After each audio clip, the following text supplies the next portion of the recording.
Baik, lanjutnya 46. Husnul a'mali nataiju husnil ahwali wa husnil ahwali minat tahakkuki fi maqamatil inzali. Husnul a'mali, baiknya semua amal-amalan adalah nataiju husnil ahwal, jadi natijah dari baiknya tingkah laku. Amal akan baik kalau tingkah lakunya baik. Wa husnul ahwali, dan tingkah laku seseorang akan baik minat tahakkuki fi maqamatil inzal, kalau dia sudah mampu menyatakan, mentahakkukan tempat keluarnya cahaya. Kalau orang hatinya baik, maka perilakunya akan baik, maka amalnya akan baik. Kalau orang hatinya kotor, maka perilakunya akan kotor, amalannya juga akan kotor. Jadi tergantung tina hulu wetona muncul na cai. Lamun cai dina pameng di huluna, di sumberna goreng atau kadege kumaha? Goreng. Mun ti dituna di sumberna herang, kadene bakal naon? Herang. Mun di Sunda mah kumaha pepelakan? Melak cabe bijil, melak bonteng bijil, melak hade bijil, melak goreng bijil, kade melak bonteng bijil cabe. Nah jadi kieu nya aja. Nah, salah berarti. Tergantung apa? Bagusnya amal adalah hasil dari bagusnya ahwal. Dalam literatur umum, ahwal adalah tingkah laku. Namun dalam hikmah ke-46 ini, ahwal dipahami sebagai kondisi kolbu. Dengan begitu, baiknya aktivitas tergantung kolbunya, dan baiknya kondisi kolbu merupakan hasil dari pemosisian makomat yang telah dicapai. Semakin tinggi makomat seseorang, semakin murni kolbunya. Semakin murni kolbunya, semakin baguslah amalnya. Lalu bagaimana agar kolbu ini bisa bersih?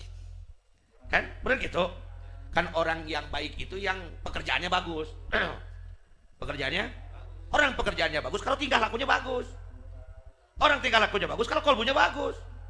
Lalu bagaimana caranya kita sekarang membersihkan kolbu? Adalah dengan berzikir.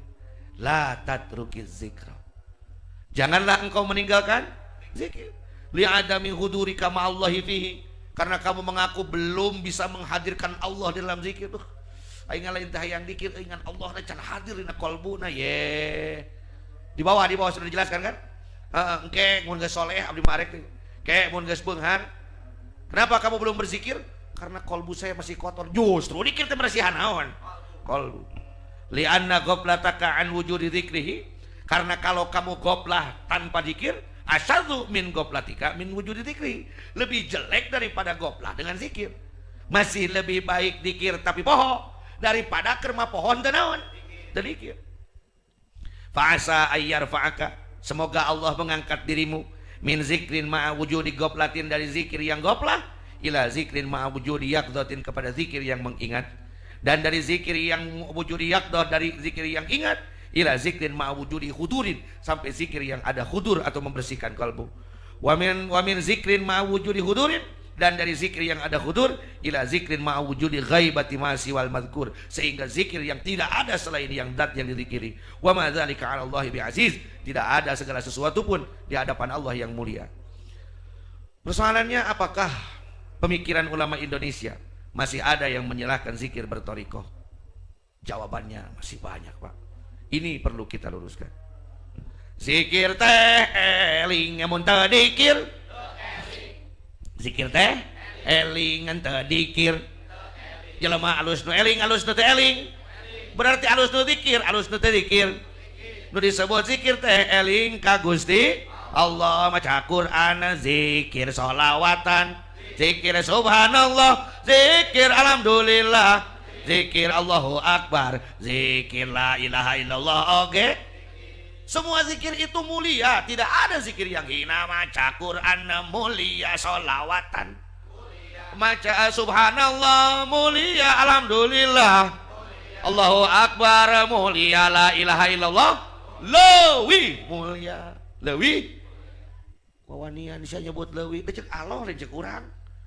Allah mengatakan di dalam Al-Quran, afdolu dzikri fa'lam annahu la ilaha. Apabila ada kalimat afdol, maka di sana ada af'al tabdil, yaitu kalimat isim yang dimasukkan kepada wazan af'ala untuk memiliki makna unggul. Mun aya bahasa af'al tabdil berarti aya mufaddal jeung mufaddal alaih. Aya nu diunggulan jeung aya nu diunggulkeun. Lain berarti mufaddal alaihna goreng, ngan mufaddal lebih halus gitu. Jajarkan awewe. Begitu banyak bintang gejora. Salah. Di langit hanyalah satu bintang gejora. Begitu banyak wanita cantik. Hanya engkaulah yang aku cinta. Lain nu sejen di orang lain. Nu sejen ke gelis. Ngan nu iya leuwih. Lain nu sejen mah hawuk. Nu iya gelis lain. Atuh eta mah teu kudu make afal tafdil ge bijil. Iya mah pakai afal taf. Iya. Jadi yang lain juga cantik. Yang lain juga zikir mulia. Tapi la ilaha illallah lebih. Maka secara umum kata pengarsawa, zikir terbagi dua. Ada zikir mencari pahala, membaca Al-Quran, tasbih, tahmid, tahlil, sholawat, hizib dan lain-lain. Maka ini hukumnya sunat. Ada zikir untuk membersihkan kolbu dari berbagai penyakit. Zikir ini hukumnya wajib. Kenapa? Allah bersabda dalam surat Al-An'am ayat 120, "Wadharu zahiral itsmi wa batinah." Tinggalkanlah dosa yang zahir dan dosa yang batin. Innal ladzina yaksibul isma sayujzauna bima kanu yaftarikun. Dosa zahir atau yang nampak seumpama membunuh, zina, mencuri, gasab, ghibah dan lain. Adapun dosa batin menurut Syekh Amin Al-Qurdi dalam kitab Tarihul Qulub biangnya aja 7. Kibron wahirsun syahwatun thumal hasad ghadabun bukhlun thumma hikdun qadwarod. Ini nazam dari pengarsawa. Kibrun naon? Sombong. Wahirsun tama, syahwatun malas, summa hasad, ghadabun marah, bukhlun kikir koret, summa hikdun dendam qadwarod. Dari ketujuh biang tersebut penyakit kolbu bisa berkembang menjadi ribuan bahkan jutaan dosa lain. Lalu bagaimana cara mengobati kolbu tersebut? Hadis baginda Rasul yang diriwayatkan dari Imam At-Tabrani dan Imam Al-Jabir. Inna likulli syai'in siqalah wa inna siqalatul qulubi zikrullah. Segala sesuatu ada alat untuk membersihkannya. Maka untuk membersihkan kolbu adalah banyak zikir kepada. Jadi ubarna hate mah kula banaon zikir. Kemae zikir poho keneh oge. Itu wong urang mah zikir teh kieu lelucon geuningan ilah kemae alus daripada tenawan teu zikir. Urang mah zikirna ge bajokeun la ilaha illallah alus. Tetapi manusia itu menurut Habib Syekh bin Salim beliau mengatakan laisal aqilu liman yaqulu hadza hasan wa hadza qabih. Innamal aqilu liman yaqulu hadza ahsan wa hadza aqbah. Tidak disebut orang yang berakal kalau baru mengatakan ini bagus, ini jelek. Nah domage bisa ngabedakeun mana keresek, mana jukut segala. Bisaeun hayang oge ngabedakeun mana cacing, mana keresek, mana karet. Innamal aqil, orang yang berakal yang mampu membedakan mana yang lebih baik dan mana yang lebih jelek. Maka pakailah zikir yang bertoriko untuk membersihkan kolbu kita. Illallah la ilaha illallah keneh wae kemae. Gitu. Ini agak nggak enak saya membuat contohnya, lu nggak bisa kalau seperti pengarsawa yang begitu halus. Contoh ti abdi, ya mah contoh ti abdi, ya entong disebut ketika ada iya orang itu. Saya waktu di atas lagi duduk, diam tahu-tahu datang orang kepada saya. Jangan, goblok buka pemajikan itu. Ah, celuk. Nah, nanti juga makan wae cuman teh. Aing mau kieu da dipaksa teh. Aya naon ieu teh?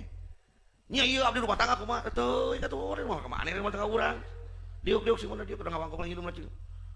Tiba-tiba datang istrinya naik mobil. Ayo kan gimana ini? Kayak geula kecil jog-jog ceriki kunaon teh. Bari bawa budak. Tuh celuk bukan salah kita kieu, ada dipaksa kami teh baheula teh. Ya udah duduk dulu ada apa?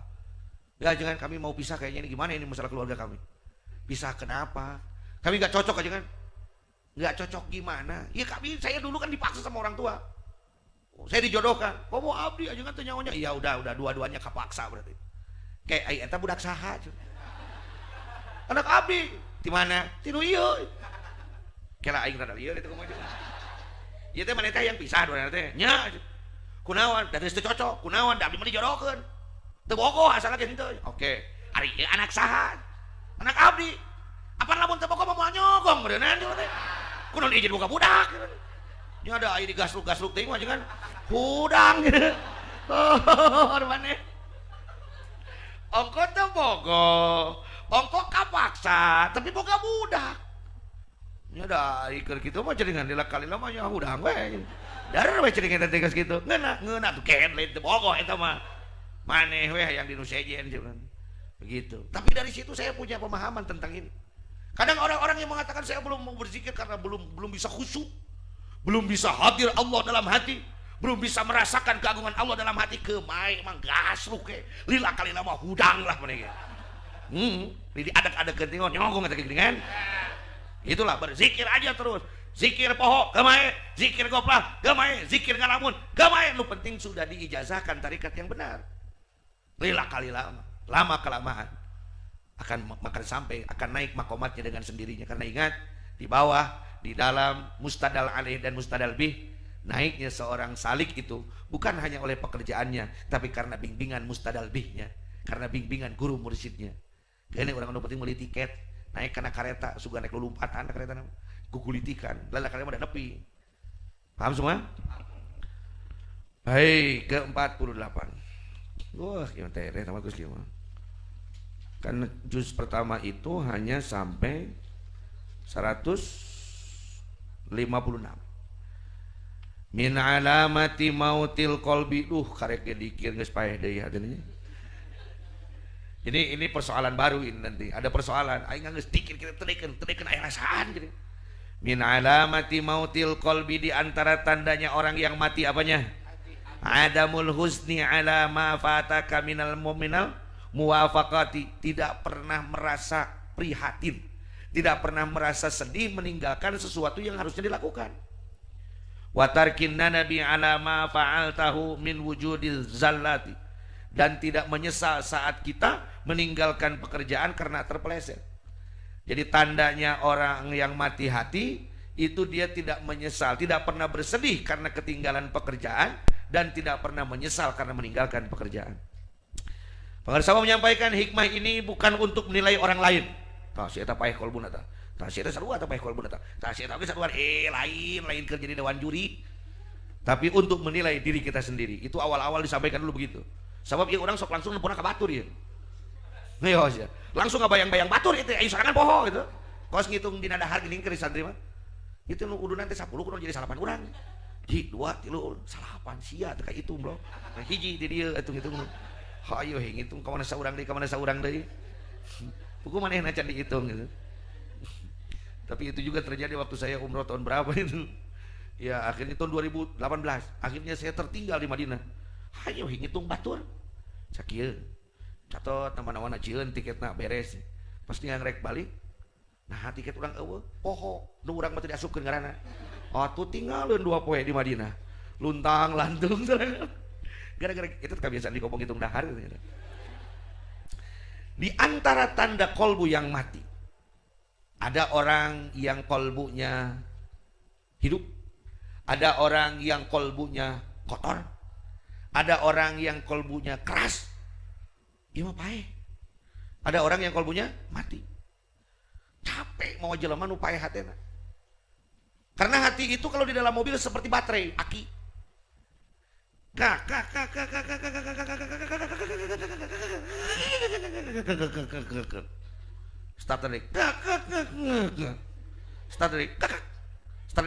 Cetrek. Alah, soak ieu baterena.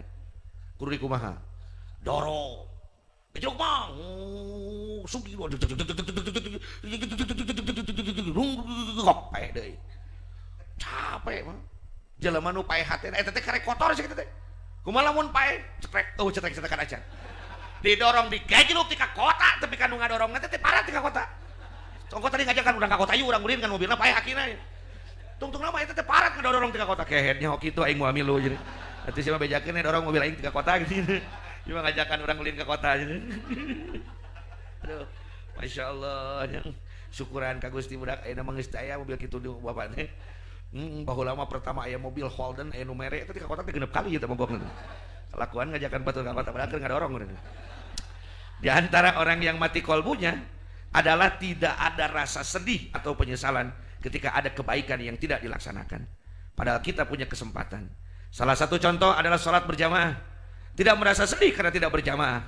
Lamun maneh teu sedih gara-gara teu migawe kahalusan, anteng we, anak mah batur berjamaah, anak udut teu nyesel. lain bangga goblok eta teh paeh teh berarti. Kita baru sedih apabila hilang uang, motor atau benda lainnya. Inilah kelakuan kita. Tapi hilangnya tahajud di malam-malam, kosongnya pagi dari sholat duha, hilangnya kesempatan sedekah tidak membuat bersedih. Acuh-acuh saja. Berarti kolbu kita masih mati. Kalau sudah sadar ke seperti ini, nanti zikirnya lebih beda lagi. Sambil menangis, Pak. Di antara hal yang menyebabkan tidak adanya rasa sedih ketika terlewat ketaatan adalah terjebak oleh terminologi hukum dalam Islam. Terminologi itu batasan hukum, ruang hukum, wajib, dipigawe, diganyar, tripigawe, disiksa sunat, dipigawe, diganyar, tripigawe, teu nanaon, mubah, dipigawe, jeung tripigawe, teu nanaon, makruh, dipigawe, dipigawe, teu disiksa, ditinggalkeun jadi ganjaran, haram, dipigawe, disiksa, ditinggalkeun diberi pahala. Kadang-kadang itu yang membuat kita tidak menyesal. Padahal ini pengarsa Allah membuat ilustrasi seperti ini. Caritana Mang Aang teh asup di akhirat. Oh ngabdulu, abdi Gusti. Timang amal maneh. Ieu mah caritana we, caritana teh kitu teh henteu. Timang amal, siap Gusti. Ditimang teh amal urang teh 50-50. Ieu mah caritana. Ibadah maneh sakieu, dosa maneh sakieu. Waduh, jadi saimbang kieu, nimang. Jadi teu ka surga, teu ka neraka. Ieu mah caritana we mah. Laupun itu.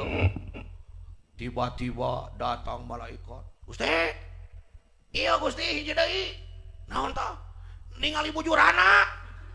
Kira-kira itu ibadah atau dosa? Pelentung teh. Oh, tuh jadinya ngayeng ka mana? Ka neraka. Alah, si aing jadi ka neraka. Burembung teh malaikat Gusti, ieu kecan ka eta murang. Naon salat duha 2 rakaat. Sedangkan man jaa bil hasanat falahu asyru amsalihha wa man jaa bis sayyi'at fala yujza illa mithlaha. Ningali bujur mah dosana sakitu we hungkul.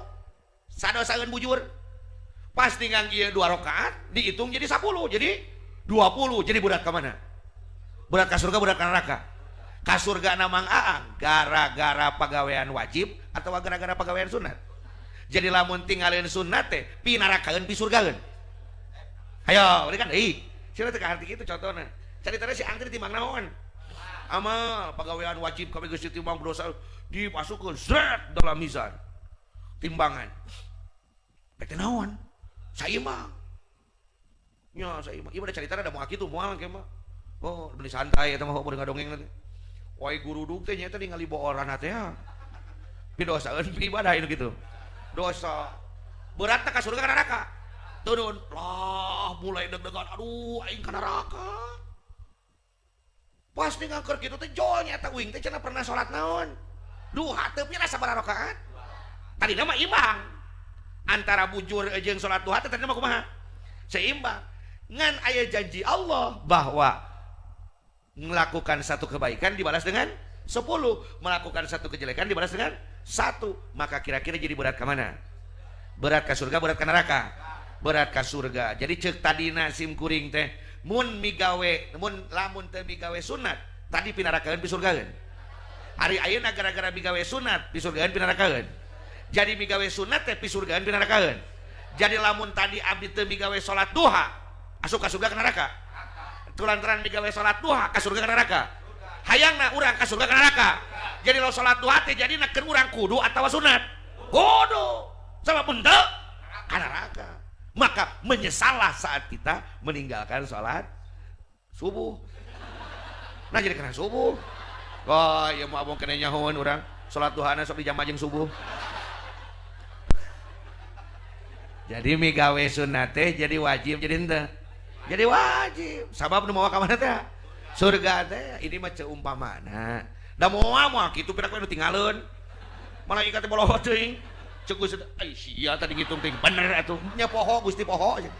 Moal malaikat kitu moal. Maka menyesallah saat kita tidak melakukan amalia sunnah. Dan memang sunat itu walaupun sedikit besar pahalanya. Saya mau cerita dulu. Sambil ngadaguan adan awal sok adan subuh. Dalam asbabul wurudnya Hadis laula an asyuqqa ala ummati la amartuhum bisiwak. Seandainya aku tidak memberatkan kepada umatku, aku perintahkan, aku wajibkan mereka untuk bersiwak. Di sana pernah terjadi dulu satu kejadian. Saat Sa'ad ibni Abi Waqqas radhiyallahu anhu diperintahkan oleh baginda Rasulullah sallallahu alaihi wasallam untuk menyerang kota Mesir. Karena raja Mesir waktu itu sudah memain-mainkan. Dia mengatakan seandainya pedang Zulfikar itu dikirimkan kepada dia, maka dia akan masuk Islam. Padahal dia memegang pedang Zulfikar itu untuk menghantam Islam. Dan notifikasian ke orang Mesir, Mas Sayyidina Ali mau pedang Zulfikar. Mantak dipentah heula Zulfikar, wah eleh cenah ya. Maka dia melaksanakan gencatan senjata, ngajak perang. Sa'ad bin Waqqas, ayo ya Rasulullah, siap untuk berdakwah berjihad? Siap. Bawa pasukanmu 1.000 orang. Berangkatlah 1.000 pasukan Islam dari Madinah menuju ke perbatasan Mesir. Sampai di sana, ternyata Raja Mesir menyiapkan 750.000 pasukan. Waduh, cek Sa'ad. Ya mah imbang lagi hampir hiji banding 7. Kumaha hiji banding 75 orang. Lalu beliau memerintahkan sahabatnya untuk berangkat membawa surat kepada panglima tertinggi umat Islam baginda Rasul, bahwa meminta bantuan minimal 3.000 pasukan lagi untuk datang. Siaplah tidak naon itu 3.000 mah. Jadi 4.000 ngalawan 750.000 bisalah katutup. Hebat pasukan Islam. Berangkatlah ke Madinah. Lalu Rasul memerintahkan 3 orang ahli pencari kayu lain pasukan. Berangkatlah ke sana dan perintah Rasul, tolong perintahkan seluruh pasukan untuk bersiwak. Datanglah, wah, tegang Sa'ad bin Abi Waqqas yang hadapan pasukan. Pasukan tambahan sudah tiba. Wah, jadi 3.000 teh ngabing lebih loba. Hah? 3.000? Aduh, kumaha iya. Ayo Amirul Mukminin, wahai panglima perang, Rasulullah memerintahkan membawa pasukan ini 3 orang. Mereka adalah para pencari kayu yang baik. Pencari kayu?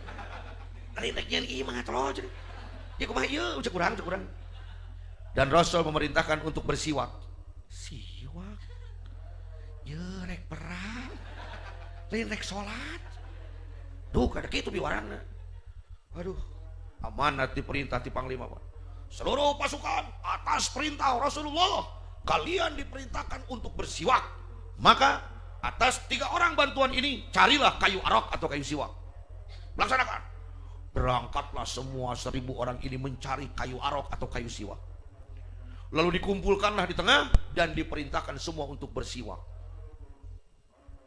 Masuklah spionis teh intelijen dari orang-orang Mesir. Lari kepada rajanya. Bahaya, pangresa bahaya. Bahaya naon, urang mah di dia masa pedang itu mah ngasa huntu. Coba yang ngegel, yang ngebacok, wah bahaya tingali. Ditingali itu, kan kayu. Maka yang 750.000 ini ketir memegang leher semua. Wah, iya mah euy. Iya mah jurig gua, iya mah rek karena nyedot ketik mah gerge.